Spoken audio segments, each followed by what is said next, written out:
여러분, 안녕하십니까? 여디디아와 함께하는 하늘 은하수 라디오에 오신 모든 분들을 진심으로 환영합니다. 오늘은 바산을 정복함이라는 제목으로 이야기를 나눠보겠습니다. 여디디아님, 이스라엘 백성들이 오늘 저희가 다룰 그 바산 정복에 이르기까지, 그 여정이 어땠는지 먼저 좀 짚어주시겠어요? 모압과 암몬 땅은 비교적 평화롭게 지나왔다고 들었습니다만. 네, 맞습니다. 에돔 남쪽을 이렇게 쭉 돌아서 북쪽 고원지대로 향할 때는 정말 희망에 부풀었었죠. 그 산등성이에서 시원한 바람도 불어오고 이전에 그 뜨거운 계곡과는 다른 상쾌함 같은 것도 느꼈을 겁니다.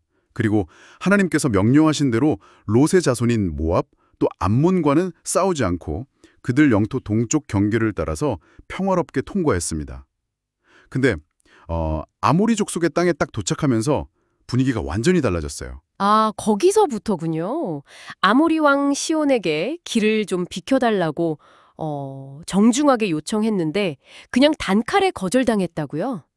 와, 당시 이스라엘 백성들 마음이 어땠을까요? 특히 그 강력한 시온 군대 앞에서 사실상 비무장 상태나 마찬가지였잖아요. 그렇죠. 시온왕은 요청을 거절한 것뿐만 아니라 아예 그냥 모든 군대를 동원해서 이스라엘을 치려고 딱 나온 겁니다. 잘 훈련되고 또 중무장한 아모리 군대에 비해서 이스라엘은 전쟁 준비가 턱없이 부족했으니까요. 그 공포감은 정말 이루 말할 수 없었을 겁니다. 인간적인 계산으로는 전혀 승산이 없어 보였죠. 정말 그야말로 절망적인 상황이었을 텐데. 근데 놀랍게도 승리했습니다. 어떻게 그게 가능했을까요? 그리고 하나님께서 왜 그렇게 강했던 아모리 족속을 이스라엘 손에 넘기셨는지 혹시 특별한 이유 같은 게 있었을까요? 그들 눈앞에 보이는 그 구름 기둥 있잖아요. 네, 그 하나님의 함께하심의 상징에 집중하라고 계속 격려했습니다.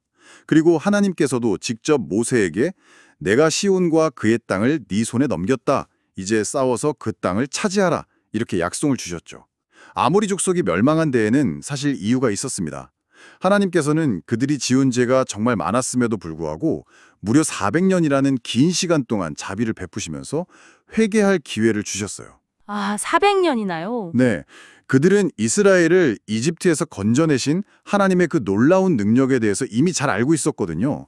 하지만 끝내 우상 숭배를 버리지 않고 그 빛을 거절했습니다. 결국 이스라엘이 평화롭게 통과하겠다는 요청마저 거부하고 전쟁을 딱 택했을 때 성경은 그들의 불의의 잔이 가득 찼다고 기록합니다. 그래서 하나님, 즉 여호와의 군대 장관께서 직접 이스라엘을 위해 싸우시고 승리를 안겨주신 것입니다. 와, 아모리 족속을 이긴 것도 정말 대단한데 근데 곧바로 더 큰 시련이 닥쳤다고요? 바로 바산 왕국과의 싸움인데 그 거인왕 옥이 다스리던 바산은 왜 이스라엘에게 이전보다 더 큰 공포의 대상이 되었나요? 바산은 정말 강력한 왕국이었습니다. 무려 60개나 되는 도시가 아주 높고 견고한 성벽으로 둘러싸여 있었고요. 집들은 거대한 검은 돌로 지어져서 정말 난공불락의 요새처럼 보였죠. 게다가 그곳 주민들은 거인의 후예들이었고 특히 왕인 옥은 아, 그 유명한 거인왕 옥이요. 네, 맞습니다. 거인 중에서도 거인으로 불릴 만큼 체격이나 용맹이 정말 뛰어났다고 합니다.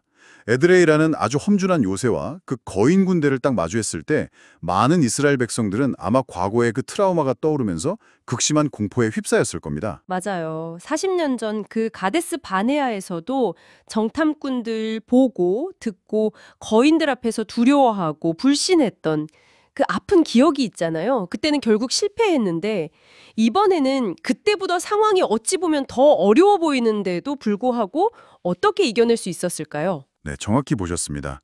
사실 이번 바산에서의 시련은요, 40년 전 가나안 입구에서 겪었던 시험보다 훨씬 더 어려운 것이었어요.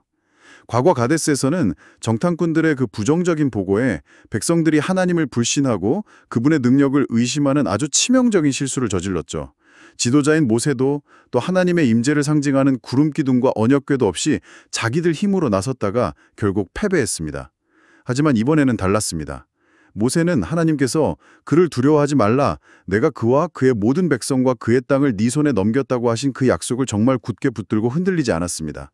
그의 그런 확고한 믿음이 백성들에게 전달되었고 또 무엇보다 백성들 스스로가 과거의 실패를 통해서 이제는 전능하신 하나님을 전적으로 신뢰하고 순종해야 한다는 교훈을 배웠던 거죠. 하나님의 임재를 상징하는 구름기둥과 언약궤가 그들과 함께 했고 결국은 하나님께서 직접 싸우셔서 승리하게 하신 겁니다. 하나님께서 백성들을 시험하시는 방식에 대해서 좀 더 생각해 볼 지점이 있는 것 같습니다. 이번 바산 정복처럼 때로는 이전보다 더 어려운 시험을 주시는 이유가 혹시 있을까요? 네, 하나님께서는 당신의 백성의 믿음과 순종을 확인하시기 위해서 시험을 하십니다. 근데 만약 첫 번째 시험에서 넘어지면 하나님께서는 그들을 다시 같은 지점으로 이끄셔서 두 번째 시험을 받게 하실 수가 있어요. 그런데 그때의 시험은 처음보다 훨씬 더 강도가 높을 수 있다는 거죠. 그 시험을 통과할 때까지 이 과정이 반복될 수도 있습니다. 하지만 만약 계속해서 불순종하고 반역한다면 하나님께서 그들에게서 당신의 빛을 거두시고 그냥 어둠 속에 내버려 두실 수도 있다고 경고하십니다. 이스라엘은 과거의 불순종 때문에 더 어려운 시험에 직면했지만 이번에는 하나님을 신뢰하고 순종함으로써 마침내 통과할 수 있었던 것이죠. 여디디아님, 오늘 이스라엘 백성이 강적 아모리와 그 거인들의 나라 바산을 정복한 이야기를 쭉 들어봤는데요. 오늘을 살아가는 우리 청취자분들이 마음에 깊이 새길 수 있는 교훈은 무엇일까요? 좀 감동적으로 부탁드립니다. 네, 이스라엘 백성을 위해서 싸우셨던 그 전능하신 하나님은요, 오늘을 살아가는 바로 우리의 하나님이십니다. 우리 각자의 삶에서 마주하는 문제들이 마치 그 거인 옥이나 난공불락의 성읍처럼 정말 거대하고 두렵게 느껴질 때가 분명히 있을 겁니다. 하지만 그럴 때일수록 하나님을 온전히 신뢰하고 그분의 뜻과 요구에 겸손히 순종하며 나아갈 때 그 모든 장애물은 결국 사라질 것입니다. 때로는 우리가 마땅히 걸어야 할 그 의무의 길 앞에서 의심과 낙심이 찾아올지라도 하나님께서는 우리에게 여전히 두려워 말고 앞으로 나아가라고 말씀하고 계십니다. 어떤 희생이 따르더라도 그 부르심에 순종해서 발걸음을 딱 내디딜 때 하나님께서 우리를 위해 그리고 또 우리를 통해 놀라운 일을 행하실 것을 꼭 믿으시기 바랍니다. 여러분, 오늘의 하늘 은하수 라디오 어떠셨나요? 매일매일 저녁 9시에 더 다양하고 흥미로운 주제로 여러분들을 찾아오도록 하겠습니다. 구독과 좋아요, 알림 설정은 저에게 큰 힘이 됩니다. 내일 다시 만나요. 안녕.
네.